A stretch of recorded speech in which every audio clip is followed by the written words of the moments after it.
Yes, I'm Mark Hogrebe with the Department of Education. This is an application in the social sciences. This is based off of a paper that I did with Dr. Bill, or Dean Bill Tate at the American Educational Research Conference last year. So the overall question is, what are the relationships between poverty, mobility, and education variables?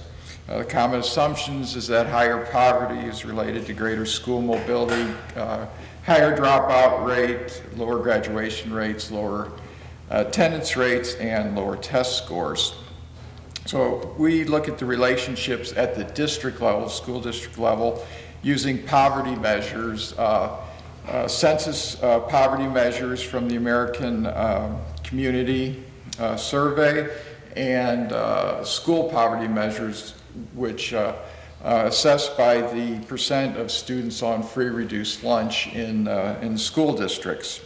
Looked at mobility measures, mobility of students within schools and districts, residential mobility from the census, and then looked at the relationship between school poverty as measured by free reduced lunch and attendance rate, dropout rate, graduation rate, and Algebra 1 test scores. So the assumption that place matters also applies to educational research,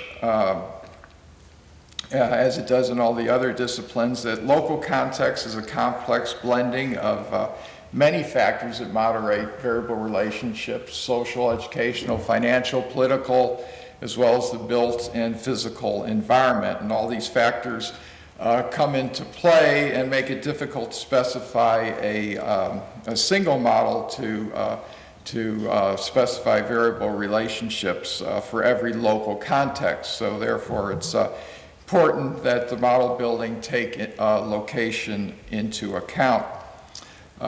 So our purpose is to see how poverty, mobility, and education relationships are moderated by local context across these over 500 Missouri school districts. Unit of analysis is the school district, which are the polygons in the state. And we wanted to see how these variables are related at the district level.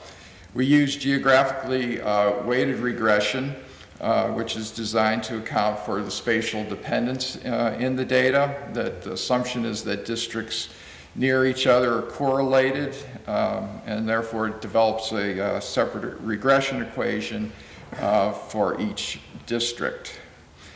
Uses adaptive spatial kerning, which calculates an optimum number of nearest neighbors for each of the districts and calculates the local regression equation for each one of the districts. It's called geographically weighted because it uses geographical coordinates and distances to develop the local regression equations.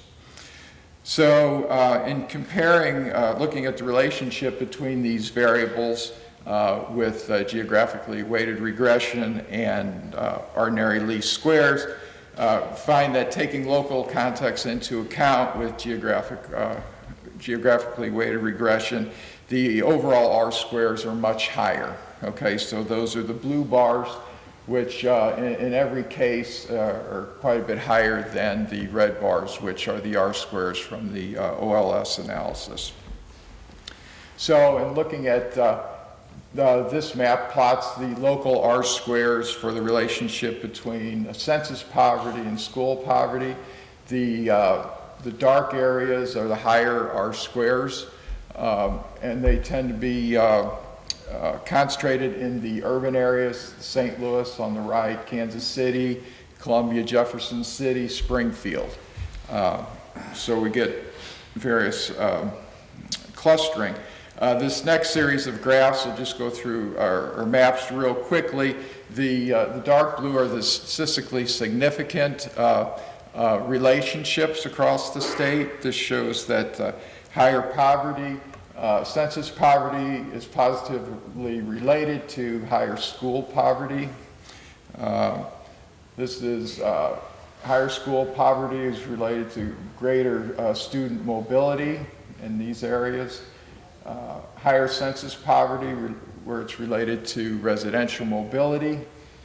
Higher school poverty is related to lower attendance rates. Here you can see also in the lower Boot Hill area, there's significant relationships there. Higher school poverty, higher dropout rates, higher school poverty, lower graduation rates in the two big urban areas, and higher school poverty and lower Algebra 1 scores across each side of the state. You got a large area through the middle of the state where the relationship is not significant. So, you know, in summary, that these variable relationships do differ across various regions in the state. The higher R-squares tend to be focused in the larger urban areas, although there are clusters in other areas of the state. And this is most likely due to the greater diversity of the local context in the urban areas, as opposed to in the rural areas, which cover larger geographic areas. They tend to be more homogeneous and fewer distinguishing local context. So the you know, the takeaway is that place doesn't matter in terms of looking at variable relationships across regions, and that these local contexts do moderate variable relationships, and then using GWR and GIS mapping is a good way to see how local context affects these relationships. Right on time.